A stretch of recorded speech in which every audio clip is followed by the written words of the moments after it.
KPM. Assalamualaikum, salam sejahtera, salam hormat, salam muhibah, salam kasih sayang kepada semua penonton Didik TV KPM. Saya Fizi, hos anda pada hari ini. Hari ini kita dalam Sukses SPM 2021 Pecutan. Okey, hari ini kita akan segarkan balik kita punya ingatan tentang satu mata pelajaran yang dipanggil Ekonomi Kertas 1. 23 tahun pengalaman mengajar. Siapa cikgu kita pada hari ini? Siapa? Jom saksikan profil beliau. Cikgu?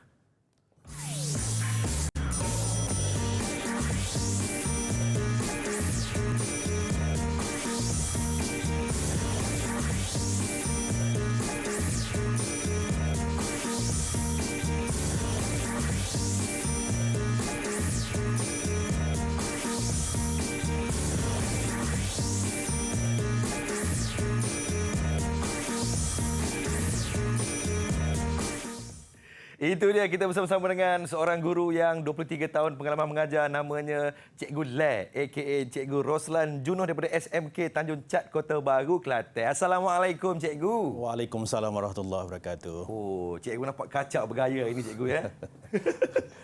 Baik, Cikgu. Hari ini saya nak tanya Cikgu tentang 23 tahun mengajar ni, Cikgu. Apa yang seronok jadi seorang cikgu ni, Cikgu?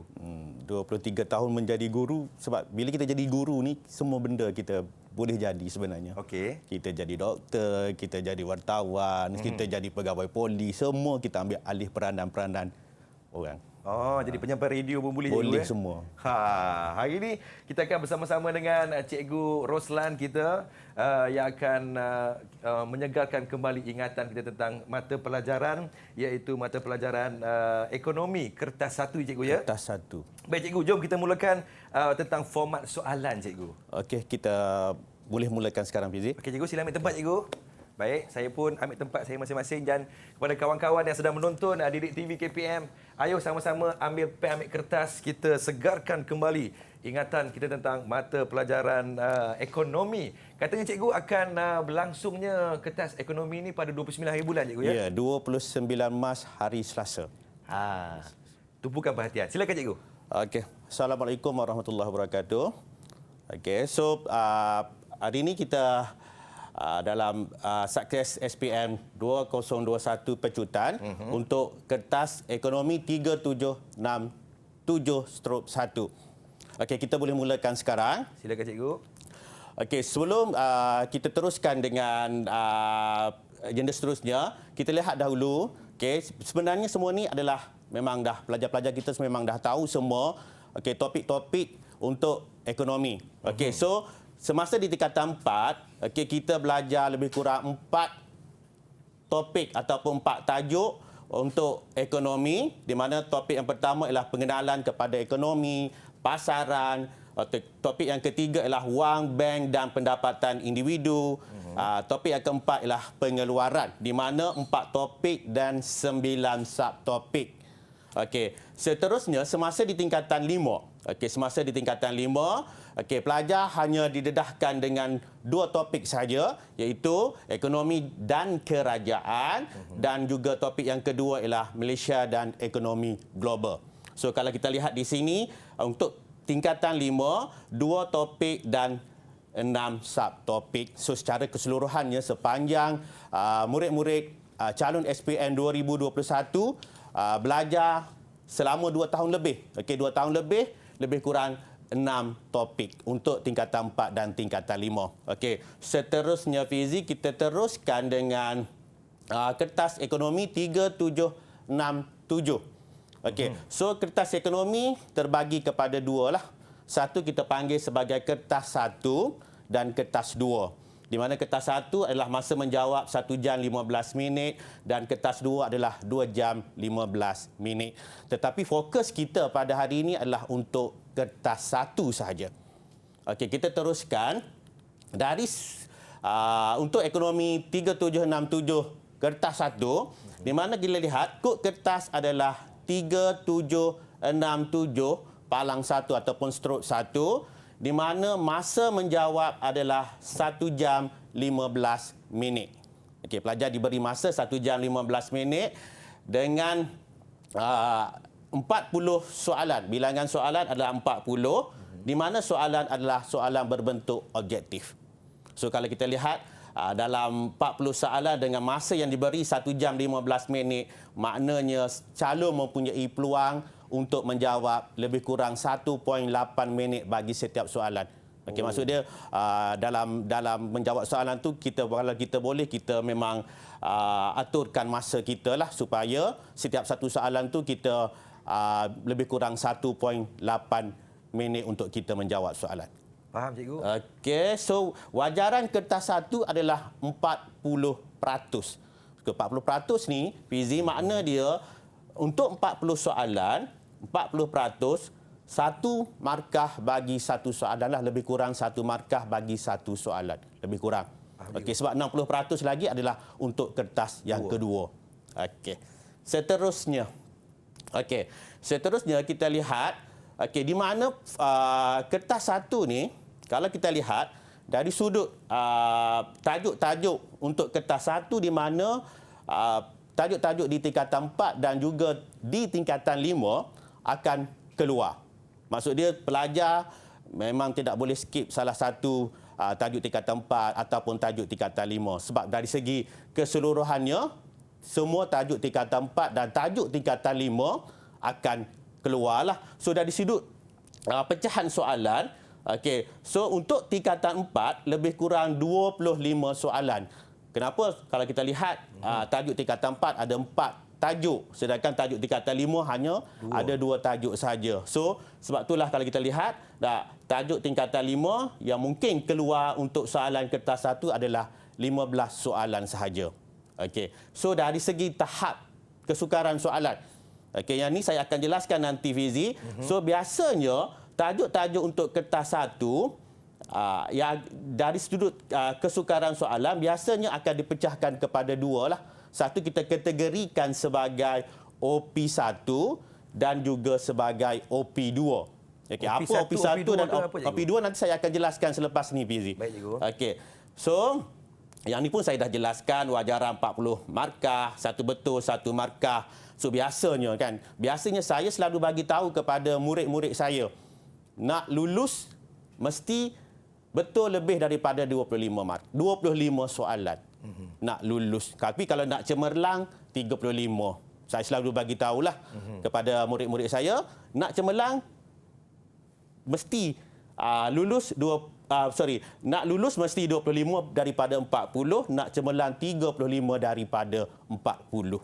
Barulah kita rasa untuk selamat kita. InsyaAllah. Okey. Seterusnya.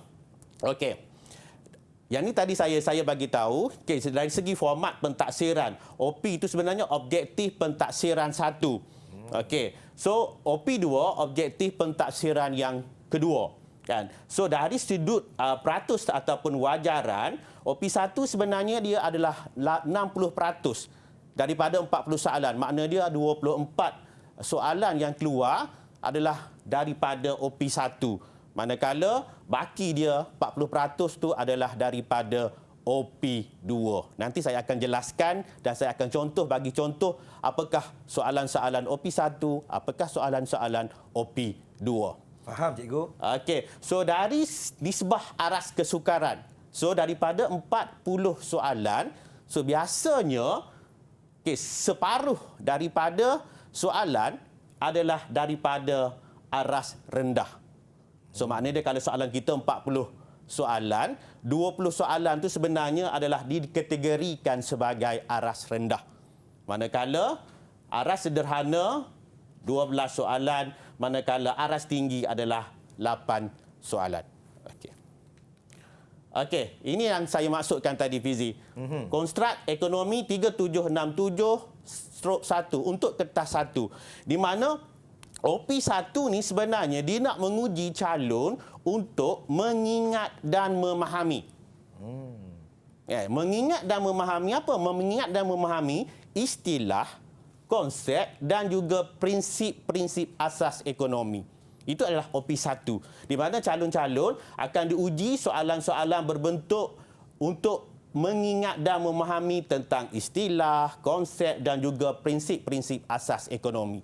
Okey, kategori yang kedua yang saya bagi tahu tadi adalah OP2. Di mana OP2 ni sebenarnya soalan OP2 dia lebih kepada soalan lebih kepada kemahiran mengaplikasi. Di mana calon akan diberi soalan berdasarkan pengetahuan dan kemahiran yang ada, tetapi calon dikehendaki membuat penyelesaian ataupun kita panggil sebagai mengaplikasi berdasarkan situasi yang diberi. Biasanya situasi barulah biasanya. Okey, nanti saya jelaskan lagi terperinci, Fizi. Baik, cikgu. Okey, seterusnya. Okey, saya bagi contoh. Tadi OP1 kan saya bagi contoh. Biasanya soalan-soalan OP1 ni dia lebih kepada aras pengetahuan dan pemahaman. Aras pengetahuan dan pemahaman. Di mana kalau kita lihat, okey, seterusnya, okey. Sebagai contoh, saya bagi satu soalan contoh, pernyataan manakah yang betul tentang sumber ekonomi? Ini merupakan soalan SPM yang sebenarlah, SPM tahun 2019. Okey. So sebenarnya kalau kita lihat di sini, tajuk berkaitan dengan sumber ekonomi ini sebenarnya adalah tajuk daripada bab 1 tingkatan 4. Di mana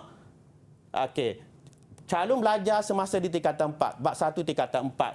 Okey, Fizi ada buku teks? Ada, cikgu. Okey. Tingkatan 4, cikgu. Cuba Fizi buka buku teks tingkatan 4, muka surat 7 dan 8. 7 dan 8, cikgu. Okey, ada, cikgu. Okey. Ada kan? Ada tak? Berkaitan dengan sumber ekonomi. Itu dikatakan sebagai soalan-soalan berkaitan dengan pengetahuan tadi. Di mana kita, pelajar-pelajar yang mengambil subjek ekonomi sebenarnya memang telah didedahkan dengan tajuk sumber ekonomi. Maknanya dia soalan-soalan yang keluar untuk OP1 ni sebenarnya berdasarkan apa yang pelajar tu belajar di buku teks. Dan kalau kita lihat tadi, saya kata tadi, lebih kurang 60% adalah daripada OP1. Okey, contoh yang kedua. Ini adalah masih lagi OP1 juga. Okey, contoh yang kedua berkaitan dengan sekatan perdagangan antarabangsa. Okey, sebenarnya tajuk ini adalah merupakan tajuk di tingkatan 5 pada muka surat 152. Buku teks tingkatan 5, muka surat 152 dan hingga 153. So kalau kita lihat, okey, apa yang dibincangkan, apa yang diterangkan berkaitan dengan sekatan perdagangan antarabangsa ni ada di dalam muka surat 152 hingga 153 buku teks tingkatan 5. Ada, cikgu. Ada, cikgu. Ada. Ada. Okey. So makna dia 60% daripada soalan kertas 1 adalah OP1. Lebih kurang 24 soalan lah. Fizi biasanya 24 soalan, tapi dia tidak semestinya, mungkin berubah dan sebagainya.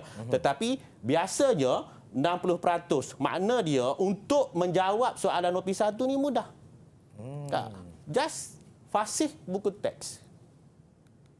Jadi kena rajinlah, cikgu. Kena rajin buku teks. Tingkatan 4 dan juga tingkatan 5. Ya, satu lagi adalah kemahiran mengukur dan mengaplikasi. Kemahiran mengukur dan mengaplikasi ini tidak ada dalam buku teks. Tetapi pelajar diberi satu situasi baru. Baik, cikgu. Kita belajar di dalam buku teks. Tetapi sebagai contoh, Puan Aimi, seorang ibu tunggal, kan, mengambil keputusan berhenti kerja untuk menjaga 4 orang anaknya. Tidak ada dalam buku teks kisah Puan Aimi. Tetapi kita belajar di tingkatan 4, tajuk pendapatan berkaitan dengan tajuk pendapatan individu bab 3.2.4, kita belajar upah, kita belajar sewa, kita belajar faedah. Yang ini kita belajar. Inilah dikatakan kemahiran mengaplikasi. Faham, cikgu. Okey, itulah bezanya di antara OP1 dan OP2. Okey. Okey. Seterusnya, baik, cikgu. Okey, saya jelaskan lagi. Kalau ada masa, saya jelaskan lagi untuk OP2 tadi. Kan? So, soalan OP2. Puan Aiming, seorang ibu tunggal yang mengambil keputusan berhenti kerja untuk menjaga 4 orang anaknya yang masih kecil. Suaminya telah meninggal dunia akibat kemalangan jalan raya. Allahuakbar. Okey, tidak ada isu ni. Tidak ada cerita berkaitan dengan Puan Aiming ni dalam buku teks. Tak ada, cikgu. Tetapi, kita belajar tajuk pendapatan individu 3.2.4, kita belajar pendapatan individu, upah, sewa, faedah, untung, dividen dan sebagainya kita belajar. Kan? Inilah diperlukan kemahiran pelajar tadi mengaplikasi berdasarkan maklumat pengetahuan yang dia ada. Sebagai contoh, dia mewarisi sebidang tanah yang terdapat pencawang sebuah syarikat telekomunikasi.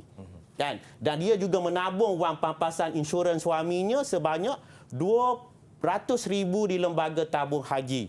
Kan? Selain itu, dia juga menjalankan perniagaan busana muslimah secara atas talian. So, makna dia ada tanah. So, apa yang dia dapat? Dia akan dapat sewa.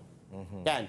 Dia menyimpan wang insurans suaminya di dalam lembaga tabung haji. Apa yang dia dapat? Dia dapat dividen. Kan? Seterusnya, dia menjalankan perniagaan. Dia mendapat untung. Ini dikatakan mengaplikasi berdasarkan situasi baharu. Faham, cikgu. Itu. Okey. Okey, teruskan cikgu. Yang seterusnya. Okey, so saya bagi tahu tadi, bagi tahu tadi bahawa soalan-soalan lebih bertumpu kepada OP1 lah berbanding dengan OP2. Baik, kan? So kita bersedia untuk soalan OP1 berbanding dengan soalan OP2. Tapi yang menjadi masalah kadang-kadang pelajar ni bila nampak soalan berkaitan dengan situasi baru ni, dia dapati benda tu agak sukar lah. Tapi sebenarnya dia dah belajar. Dia dah belajar. Sebagai contoh saya terangkan tadi, dia dah belajar upah, dia dah belajar dividen, dia dah belajar untung. Yang di masalah sekarang, dia hanya perlu mengaplikasi saja pengetahuan dia dengan situasi di dalam soalan. Baik cikgu, terima kasih banyak untuk cara format soalan kita pada hari ini. Kita rehat seketika cikgu. Kita kembali selepas ini di Didik TV KPM. Sukses SPM 2021 Pecutan. Didik TV KPM.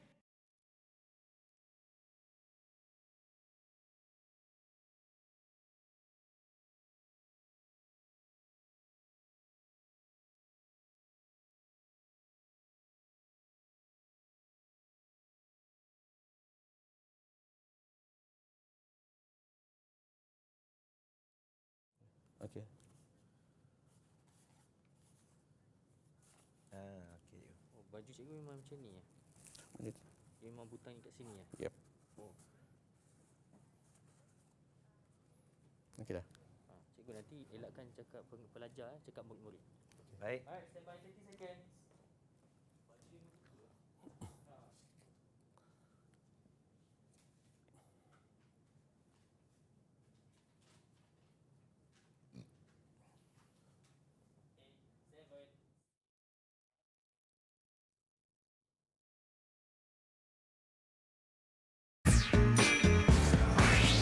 Didik TV KPM. Kembali menonton Didik TV KPM dalam segmen Sukses SPM 2021 Pecutan bersama dengan saya Fizi dan ditemani oleh Cikgu Roslan Junuh daripada SMK Tanjung Cak Kota Baru, Kelantan. Baik cikgu, kita masih lagi berada di dalam subjek ataupun mata pelajaran Ekonomi Kertas 1. Jom cikgu kita ke bentuk soalan cikgu. Okey. Kita terus kepada bentuk-bentuk soalan kertas 1. Okey. So, bentuk soalan kertas 1 sebenarnya terbagi kepada 3. Yang pertama ialah kita panggil sebagai soalan aneka pilihan. Di mana untuk soalan aneka pilihan ni calon akan diberi 4 pilihan jawapan lah, iaitu A, B, C dan D. Di mana hanya satu saja kunci jawapan dia. Okey, yang kedua, bentuk soalan yang kedua ialah soalan aneka gabungan ataupun kita panggil juga kadang-kadang orang panggil aneka pilihan pelengkap. Okey, di mana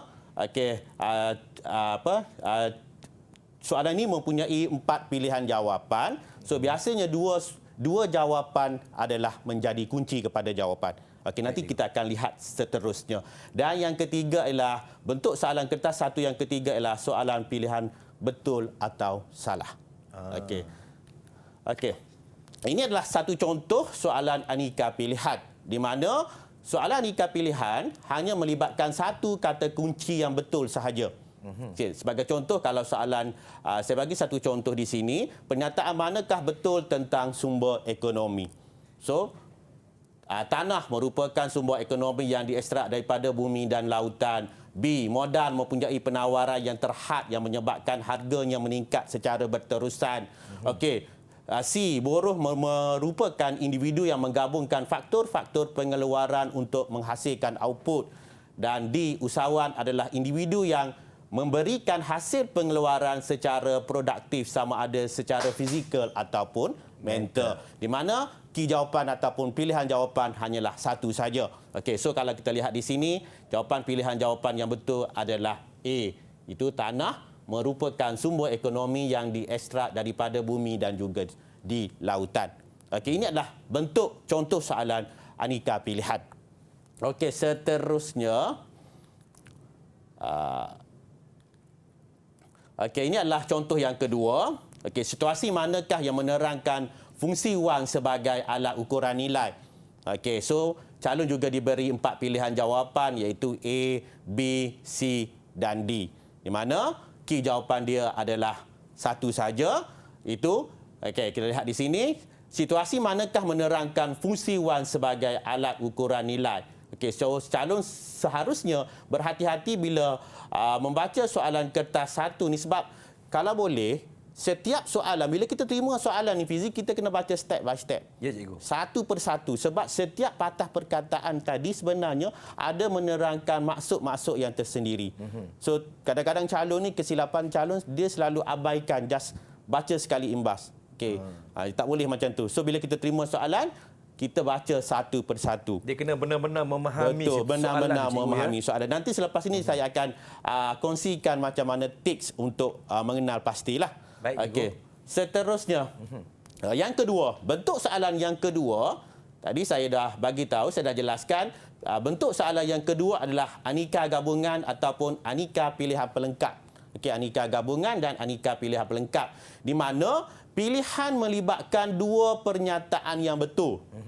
Kan? Sebagai contoh, kan, dia ada pernyataan 1, pernyataan 2, pernyataan 3 dan pernyataan 4. So makna dia, dia ada pernyataan 1 dalam bentuk roman lah biasanya, pernyataan 2, pernyataan 3 dan pernyataan 4. Di mana dia melibatkan dua pernyataan yang betul. Dari sudut sini akan ada dua jawapan, dua key jawapan. Sama ada 1, 2, 3 ataupun 4. Di mana kalau kita lihat di sini, kalau murid-murid calon SPM 2021 boleh perhatikan di sini, setiap pilihan roman nombor tadi, dia akan keluar sebanyak 2 kali. Sebab kita lihat di sini, okey, pilihan 1 akan keluar 2 kali. Okey, pilihan kedua akan keluar juga 2 kali. Okey, pilihan 4 keluar 2 kali dan pilihan ketiga juga akan keluar sebanyak 2 kali. So Faham, dari segi cikgu. pemberat dia, okey, setiap pilihan tu akan keluar, chance untuk keluar adalah sebanyak 2 kali. Okey. So okey, yang ni pun saya dah jelaskan. Nanti kita lihat contoh dia. Okey. Okey, seterusnya kita lihat contoh dia. Okey, lupa saya nak bagi tahu. Okey, cara menjawab soalan aneka pilihan pelengkap ataupun aneka gabungan ni, dia ada tips dia. Kan? So kita panggil teknik cantas. Cantas, cikgu, ya? Okey, teknik cantas ataupun kadang-kadang dia macam-macam istilah lah. Ada orang guna teknik cantas, ada setengah-setengah guru dia ajar pelajar dia guna istilah singkir, terpulang. Kan? Maksud dia kita buang mana-mana dahulu soalan ataupun pernyataan yang dianggap tidak betul. Tu. Okey, kita lihat. Okey, sebagai contoh, saya bagi satu contoh soalan SPM 2019. Okey, SPM 2019, maklumat berikut berkaitan dengan satu faktor pengeluaran. Okey, so faktor pengeluaran. Bila kita terima soalan, biasanya benda pertama yang perlu kita lihat adalah apa yang ada di atas, ni maklumat di atas. Okey, iaitu kalau di sini soalan ni sebenarnya dia berkaitan dengan faktor pengeluaran. Bila kita baca saja, sepatutnya murid-murid bila dia baca saja dia sudah boleh bayangkan faktor pengeluaran apa yang dia belajar terbagi kepada tanah, buruh, modal, usahawan. Kita belum lihat lagi isu ataupun dalam istilah pentaksiran di dalam kotak ni dia panggil stimulus. Okey. So kita dah boleh agak apa soalan yang akan keluar. Kan? Sebab apa disebut sudah maklumat berikut berkaitan dengan satu faktor pengeluaran. So calon sudah boleh bahawa faktor pengeluaran itu adalah tanah, buruh, modal, usahawan. Makna dia, kan, soalan yang mungkin akan ditanya adalah berkaitan dengan faktor pengeluaran. So, bila selepas calon baca maklumat di atas ni, calon baca apa yang ada dalam kotak. Kan? Cik Hamzah adalah seorang pembekar lemam periuk kera di Hulu Bendul Negeri Sembilan. Okey, awalnya usaha Cik Hamzah kurang mendapat sambutan. So, setelah setahun beroperasi, barulah beliau menerima pulangan yang lumayan. Bila calon baca apa yang ada dalam kotak ataupun dari segah pentaksiran kita panggil apa yang ada di dalam stimulus, calon dah dapat bayang siapa Encik Hamzah. Encik Hamzah mestilah seorang usahawan. So, kita lihat apa yang di soalan dia akan ditanya. Kan? Antara berikut, yang manakah benar tentang faktor pengeluaran tersebut? Faktor pengeluaran mana? Cik Hamzah. Makna dia, soalan ni berkisar kepada faktor pengeluaran tapi khusus kepada Encik Hamzah. So, dalam kategori ini, Encik Hamzah adalah seorang usahawan. So, dia tanya, yang mana benar tentang seorang usahawan? So, kalau kita lihat, kita baca yang pertama, pilihan pertama, berani menanggung risiko. Okey, kreatif dan inovatif dalam pemasaran, menyumbangkan tenaga dalam proses pengeluaran, memiliki sumber hasil hutan yang boleh diperbaharui. So biasanya inilah kita akan gunakan dipanggil teknik singkir tadi ataupun teknik cantas. Sudah. Yang ketiga, yang keempat tu sebab dia lebih menyumbang dalam proses pengeluaran tu memang dah salah, kan, kita buang. Yang tiga semua kita dah buang, kan. So maknanya akan ada A dengan B sahaja. Tak perlu buang masa, kita dah tahu dah. Yang tiga tu dah salah daripada awal sebab yang tiga tu merujuk kepada buruh. Yang tiga ni adalah buruh. Yang keempat pula merujuk kepada tanah. So empat pun salah. So Satu kita dan sudah dua jawab. cikgu. Jawapan kita adalah A. Okey. Seterusnya. Seterusnya bentuk soalan yang ketiga. Pilihan soalan betul ataupun salah. Baik, cikgu. Kebanyakan calon dia tak suka soalan pilihan betul dan salah. Sebab apa? Sebab mengelirukan. Kebanyakan kalau murid-murid saya, dia selalu bagi tahu, mengelirukan cikgu nak jawab soalan betul dan salah. Sebab apa? Setiap soalan betul dan salah ni kita perlu baca satu persatu. Kalau kita lihat format soalan betul dan salah, di mana calon ataupun murid SPM akan diberi dua pernyataan. Satu pernyataan satu dan pernyataan dua. Okey. So, pilihan jawapan betul, salah, salah, betul, betul, betul, salah, salah. Kan? Biasanya pernyataan satu dan pernyataan dua ni ada kaitan tajuk antara satu sama lain. Sebagai contoh, sektor ketiga merupakan aktiviti menukarkan barang separuh siap menjadi barang siap. Diceritakan berkaitan dengan sektor ketiga. Dan seterusnya, pernyataan dua pun masih lagi berceritakan berkaitan dengan sektor ketiga. Ini saya katakan tadi.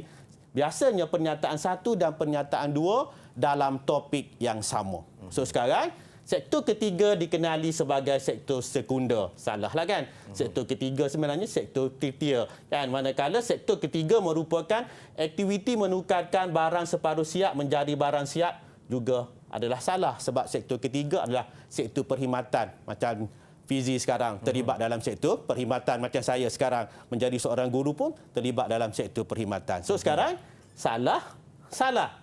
Kan? So mana pilihan salah-salah? Salah-salah adalah pilihan D.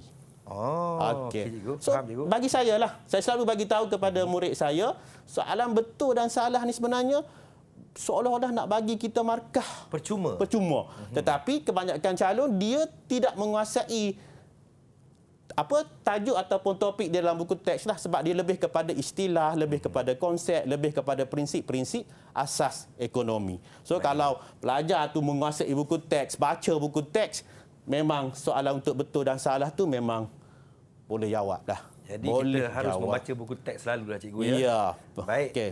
Kita dah belajar tentang bentuk soalan. Kita rehat seketika. Kita kembali selepas ini di Sukses SPM 2021 Pecutan Didik TV KPM. Didik TV KPM.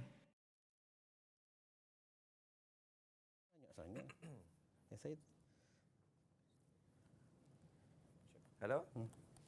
Hello. Dia memang kacing gitu ya. Memang gitu kan? Siapa tu? Bila kat dalam TV nampak macam tak ni dia Lepas ni panduan menjawab Sebelah sini soalan. tak boleh dah memang Tak gitu. boleh, Tak boleh. Saya pun tak perasan tadi. tak apalah. Boleh lah buka sikit ni. Buka sikit.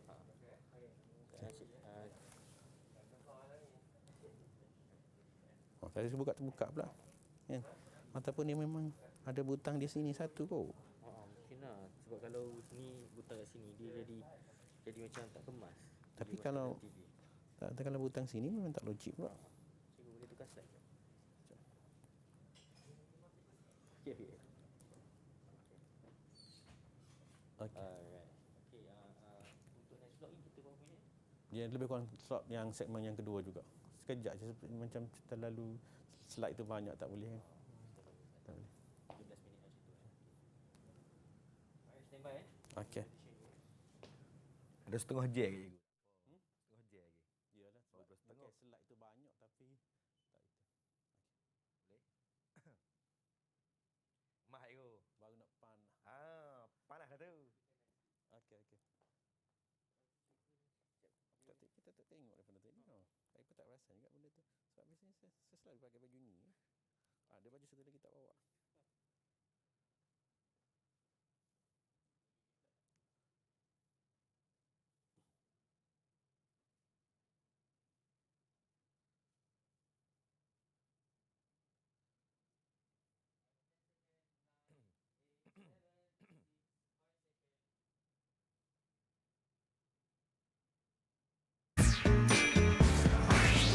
Didik TV KPM.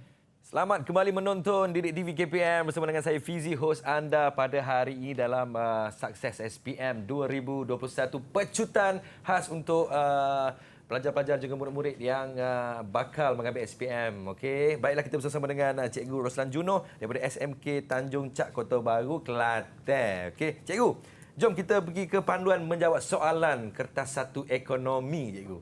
Okey, Fizi, kita teruskan dengan macam mana kita nak cemerlang untuk kertas satu. Baik, Okey, macam mana kita nak cemerlang kertas satu?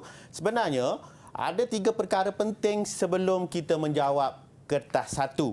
Yang pertama adalah kita kena tahu kata kunci ataupun kita panggil sebagai keyword soalan lah.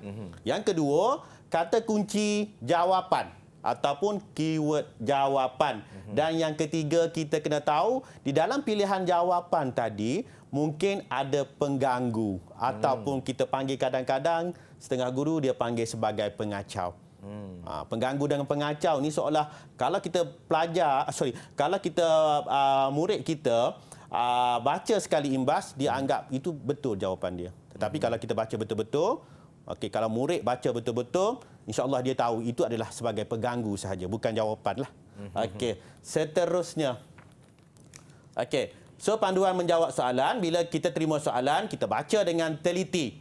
Kita garis perkataan yang menjadi kata kunci. Mana yang jadi kata kunci kita gariskan. Lepas tu yang ketiga, kita fahami setiap pilihan jawapan, tentukan kata kunci jawapan. Yang mana yang mungkin menjadi jawapan kepada soalan tadi. Dan yang kelima macam saya bagi tahu tadi, pengganggu. Kita kena kenal pasti di antara pilihan A, B dan C dan D.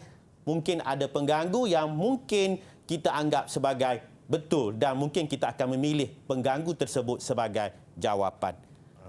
Seterusnya. Saya selalu bagi tahu kepada murid-murid saya bila menjawab kertas ekonomi, sama ada kertas ekonomi 1 dan kertas ekonomi 2, benda wajib yang perlu bawa adalah kalkulator. Kan? Selalu pelajar dia tak bawa benda ni. So sebab apa? Sebab kebanyakan soalan-soalan ekonomi khususnya untuk kertas 1 ada beberapa soalan yang memerlukan calon menggunakan kalkulator untuk membuat pengiraan. Antara tajuk-tajuk yang mungkin keluar, upah, kan? Calon dikendaki mengira upah, upah benar, pendapatan boleh guna, cukai pendapatan ataupun pelepasan cukai. Calon mungkin dikendaki mengira faedah, belanjawan peribadi, permintaan, penawaran, keanjalan, Okey, sama ada keanjalan harga permintaan dan juga keanjalan harga penawaran. Okey, seterusnya keseimbangan harga, imbangan pembayaran. Sebab tu saya kata tadi, setiap kali peperiksaan sama ada ekonomi 1 dan ekonomi 2, pastikan murid-murid membawa kalkulator. Cikgu, DDSS tu apa cikgu? DD itu adalah ringkasan bagi permintaan, SS itu adalah ringkasan bagi penawaran. Faham cikgu. Okey. Kau Demand faham tak? and supply. Okey. Baik cikgu. Okey, seterusnya. Bila kita terima kertas 1 juga, kita perlu faham rajah-rajah yang berkaitan. Sebab bila kita belajar ilmu ekonomi ni sebenarnya dia tak dapat lari daripada kelok permintaan, kelok penawaran, keseimbangan pasaran, mungkin dalam bentuk jadual, benda-benda macam ni calon perlu kuasai. Okey, seterusnya. Okey, kita cuba. Okey, berdasarkan 3 perkara yang kita bincangkan tadi, iaitu kata kunci soalan, kata kunci jawapan dan pengganggu. Okey, kita cuba menjawab soalan. Okey. Soalan pertama. Pernyataan manakah betul tentang kos tetap? So sekarang, kata kunci soalan kita adalah kos tetap. Kita kenal pasti dahulu apa yang sebenarnya soalan nak. Kan? Berdasarkan contoh soalan 1 ni, soalan tu dia suruh kita pilih apa pernyataan manakah berkaitan dengan kos tetap. Okey, seterusnya bila kita dah baca soalan, kita dah kenal pasti kata kunci soalan, kita akan lihat pilihan jawapan. Okey, pilihan jawapan kita yang ni saya bagi tahu murid-murid, selalu bagi tahu murid-murid saya, baca satu-satu. Dan sebab kadang-kadang murid-murid ni dia bila terima soalan, dia tengok mana yang agak betul, dia terus tanda. Dia tak baca satu-satu. Sepatutnya baca A, baca B, baca C, baca D. Sebab kemungkinan ada pengganggu di dalam soalan yang kita rasakan itu betul, sebenarnya itu adalah salah. Faham cikgu. Okey. So, A, kos yang ditanggung untuk mengeluarkan seunit barang. Okey, kos yang ditanggung untuk mengeluarkan seunit barang, ini bukan kos tetap, ini adalah kos purata. Okey. Wujud dalam jangka masa pendek dan jangka masa panjang. Okey, ini yang kos yang wujud dalam jangka masa panjang dan jangka masa pendek bukan kos tetap, tetapi kos berubah. Kita tanda. Setiap daripada di tepi sebelah kanan jawapan, pilihan jawapan kita tanda. Apa jawapan yang sepatutnya? Yang sepatutnya disoal. Okey, C. Pembelian untuk mendapatkan bahan mentah dalam proses pengeluaran. Kos tetap. Pembelian bahan mentah. Silaplah, sepatutnya untuk mendapatkan kos ataupun kos tetap. Kan? So sekarang ini adalah berkaitan dengan kos berubah juga. Okey, D. Pembayaran yang belum dilakukan walaupun pengeluaran bermula. Tak start bisnes lagi PZ. Tetapi kita dah perlu bayar sewa kedai walaupun kita memang tutup kedai. Kita tak mula lagi kedai kita pada hari itu. Betul. Tak start bisnes lagi, tapi kita dah perlu bayar sudah dalam kedai kita memang sudah ada peralatan, sudah ada peralatan yang kita beli sebelumnya. Itu semua termasuk dalam kos tetap. Ini so key kita adalah D. So kalau kita baca sekali imbas, mungkin akan dapat jawapan yang salah lah. Okey. Seterusnya, okey, ini pun sebenarnya adalah daripada soalan SPM 2018. Okey. Yang kedua. Okey. Contoh yang kedua. Antara berikut, yang manakah merujuk kepada fungsi bank pusat? Kita tahu bank pusat kita adalah BNM. Bank negara Malaysia. Ada satu saja bank pusat di Malaysia dan biasanya setiap negara hanya ada satu saja bank pusat. So bila kita terima soalan, kita dah highlightkan key soalan, barulah kita cari mana jawapan yang dianggap sebagai key jawapan. Menerima deposit daripada lapisan masyarakat. Okey, bank pusat dia tidak menerima deposit daripada orang ramai. Okey, menerima daripada pelanggan masyarakat lebih kurang. Nah, menerima pendahuluan sementara kepada kerajaan. Mungkin betul. Ya. Kan? Mungkin betul, tapi kita kena baca key jawapan yang seterusnya. Baik, cikgu. Okey, memberi pinjaman kepada orang ramai. Kalau PZ perhatikan, orang ramai pelanggan masyarakat dalam kategori yang sama. Ngacau cikgu. Pengacau. So makna dia, jawapan dia adalah C. Memberi pendahuluan sementara kepada kerajaan. Sebab Bank Pusat ni dia hanya berurusan dengan kerajaan saja, dengan agensi-agensi kerajaan saja.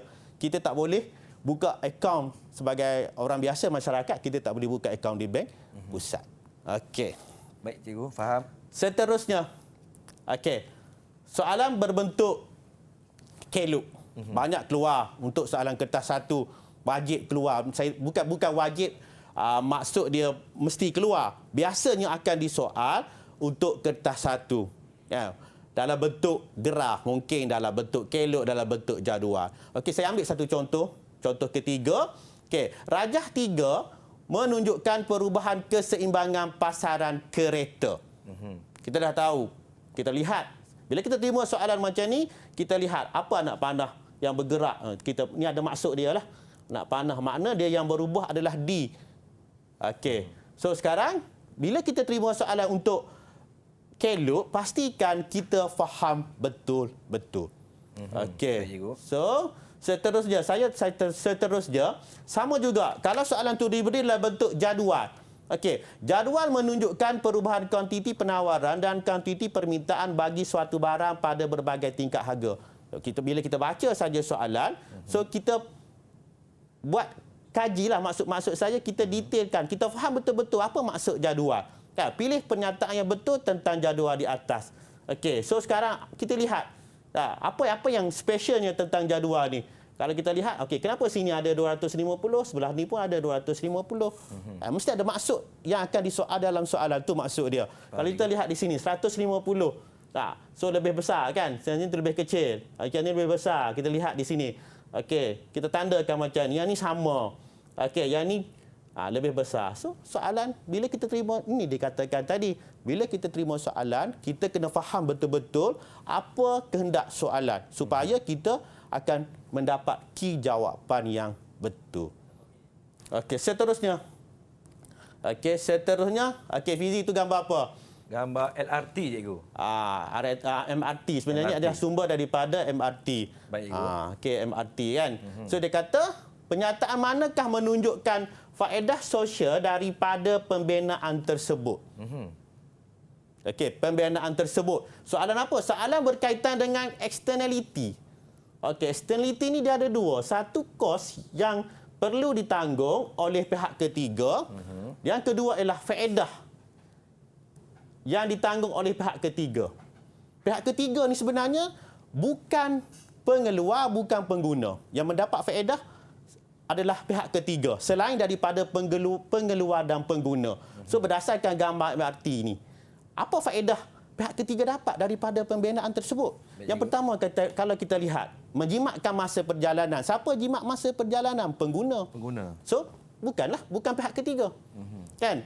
Mengurangkan kos pengangkutan. Siapa yang terlibat? Mungkin pengguna. Kan? Tak akan naik kereta lagi, naik MRT dan sebagainya. So, bukan pihak ketiga. Mengelakkan kesesakan lalu lintas. Juga pengguna, cikgu. Juga pengguna, bukan pihak ketiga. Tetapi meningkatkan nilai had tanah kawasan tersebut. Orang tidak ada kaitan pun. Mungkin dia tak pergi kerja dengan MRT, tetapi dia mendapat manfaat daripada pembinaan MRT. Sekeliling, cikgu. Ya, itulah dikatakan externality. So, mudah.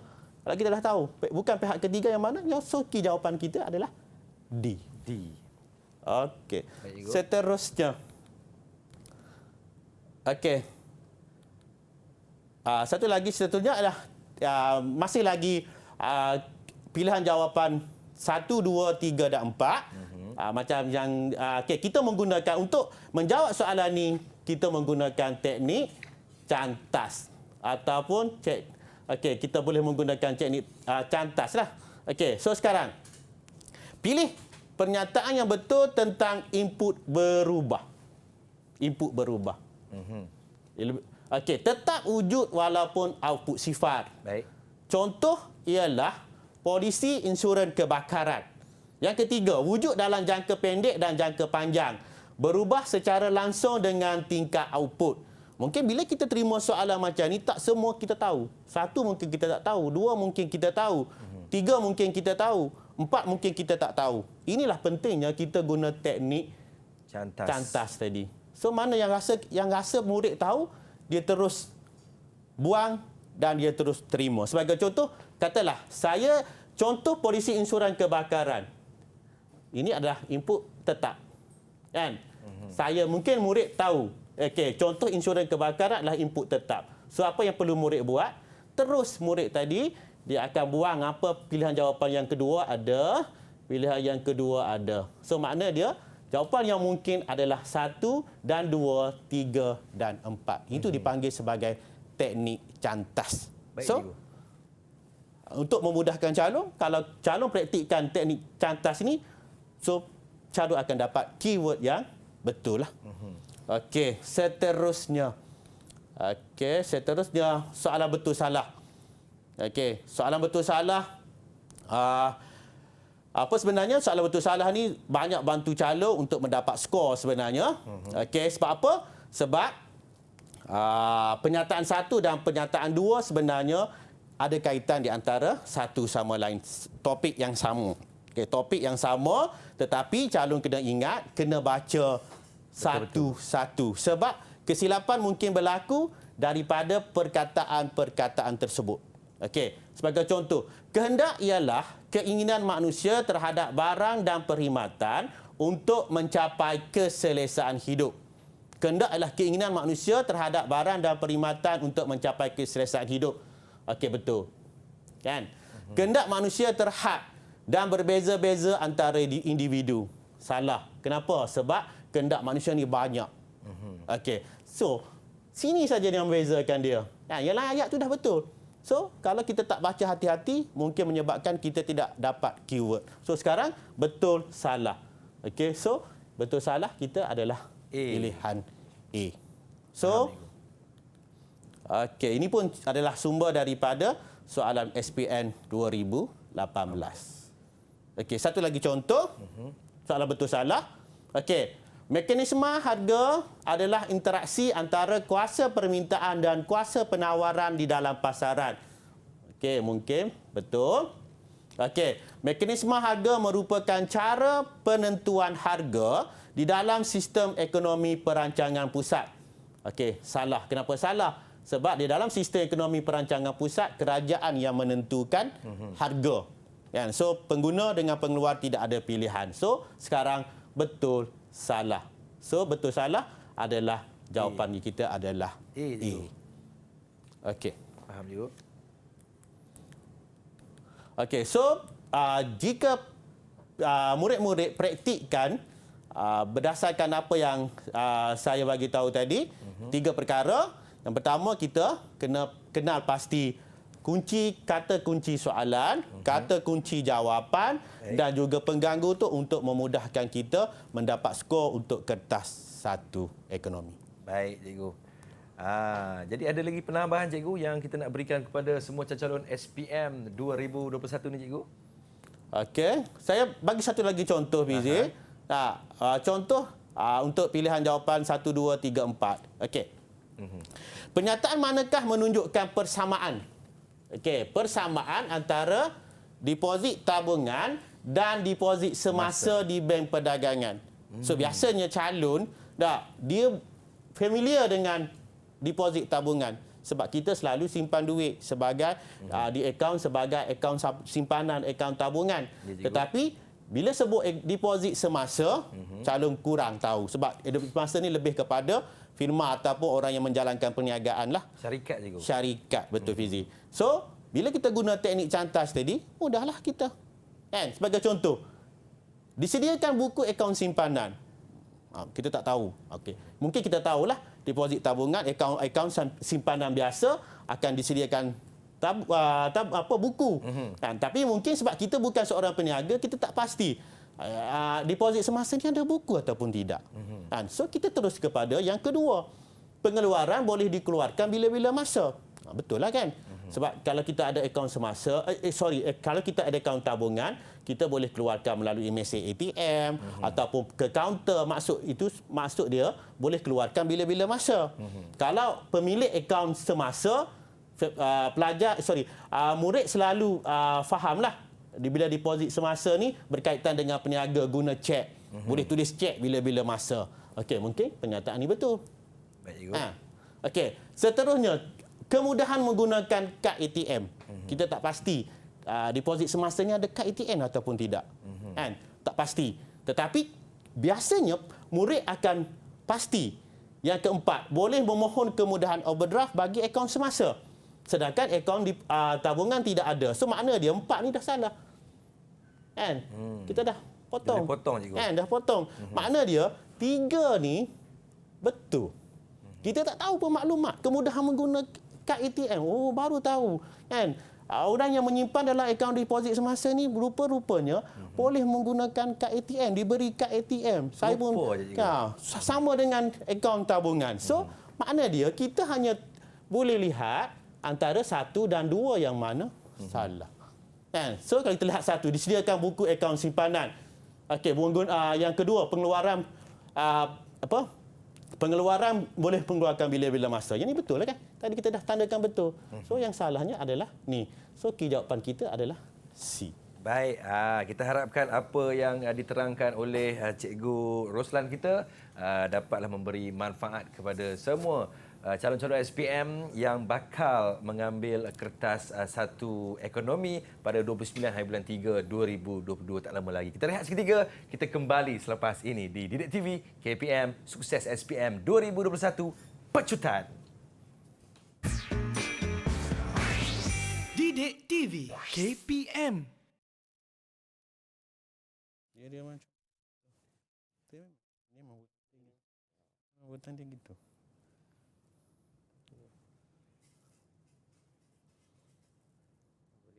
Boleh. Letak ni. Okey, terus terus. Letak yang tak sempat tadi banyak. Alright. Okey. Yang 5 minit je kan? Ini saya tanya pasal kelemahan calon ekonomi dah. Baik.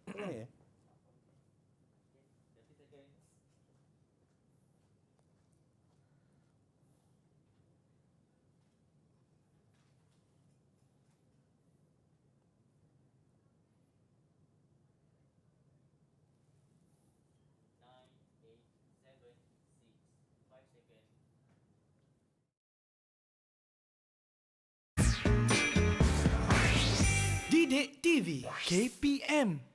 Sukses SPM 2021 Pecutan. Masih lagi bersama dengan saya Fizi, hos anda, ditemani oleh Cikgu Roslan Junoh daripada SMK Tanjung Cat, Kota Baru, Kelantan. Baik Cikgu, antara kelemahan calon ekonomi kita ni Cikgu bagi menjawab kertas 1 SPM ni Cikgu secara umumnya. Okey, secara umumnya kalau kita lihat kebanyakan murid-murid calon SPM ni dia tidak membaca keseluruhan soalan. Bila terima soalan, dia hanya baca sepintas lalu. Sebab kenapa? Sebab dia anggap soalan objektif, boleh tanda. Kan? So, ini adalah antara kelemahan yang kita boleh rumuskanlah.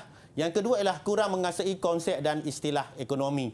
So, kurang menguasai konsep dan istilah ekonomi ini sebenarnya ialah murid tidak menguasai kandungan buku teks. Kadang-kadang 2 tahun lebih kita belajar di tingkatan 4 dan 5, ada murid yang tidak pernah baca buku teks. Dan sebab kadang-kadang ada murid yang bergantung kepada buku rujukan dan sebagainya. Tetapi buku teks ini sebenarnya adalah rujukan kita yang utama. Okey, yang ketiga, tidak memahami kehendak soalan.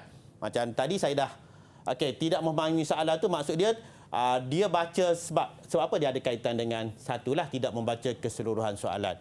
Okey, yang keempat ialah malas membaca, buat ulang kaji, latih tubi. Latih tubi sebab terutamanya untuk kertas objektif ni, kita memerlukan banyak latih tubi. Dan yang kelima ialah tidak mahir dalam menjawab. Okey. Okey, panduan untuk cemerlang. So, kertas 1 ni sebenarnya, memerlukan kita menguasai ilmu ekonomi seluruh topik. Makna dia kalau tajuk tingkatan 4 kita ada 4, tajuk tingkatan 5 kita ada 2. So kita kena hadam betul-betul apakah istilah, apakah konsep, apakah prinsip-prinsip ekonomi yang ada di dalam buku teks. Okey, yang kedua, kita jarang buat latihan. Kalau murid saya, selalu saya tanya, bila last buat latihan? Buat latihan hanya masa exam. Maksud dia tak pernah tengok langsung soalan kertas satu, hanya lihat soalan kertas satu ketika exam. Masalah cikgu. Masalah. Itu memang masalah. Okey. Kan? So, tips dia, buatlah soalan mengikut soalan bab. Soalan bab tu kita katakan sebagai soalan topikal lah. Kan? Mengikut bab. Dan kita juga boleh buat rujukan berdasar soalan-soalan tahun lepas. Okay, kita ada soalan SPM 2018 dan SPM 2019. Okay, soalan 2020, kenapa saya bulatkan? Sebab kita tidak dapat lihat soalan SPM 2020 sebab itu adalah soalan secara tertutup. Baik cikgu. Okey. Faham. Dan tip yang terakhir adalah kita mesti buat soalan-soalan percubaan negeri-negeri. Setiap negeri ni dia ada banyak soalan-soalan. So, kalau 13 negeri di Malaysia, kalau kita darab dengan 2018, 2019, 2020, 2021, sudah berapa soalan set yang kita boleh buat. Jadi banyaklah latih to be ya, Ya, cikgu, banyak latih to be. Baik, Cikgu Roslan, mungkin ada satu kata-kata kepada semua calon-calon SPM kita, cikgu. Silakan. Okey. So, untuk ekonomi, sebab kita kalau kita lihat dalam jadual, kita pada 29 hari bulan Mac, hari Selasa. Biasanya kertas ekonomi ni merupakan kertas elektif yang last.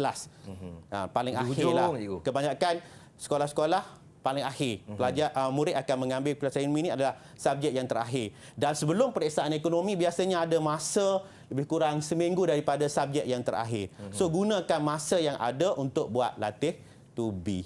Itulah dia amanat daripada Cikgu Roslan Junoh daripada SMK Tanjung Cak, Kota Baru, Kelantan. Jaga diri baik-baik, semoga dapat menjawab kertas ekonomi dengan penuh cermelang. Jumpa lagi. Assalamualaikum. Terus layan Didik TV KPM. Sukses SPM 2021. Pecutan. Terima kasih cikgu.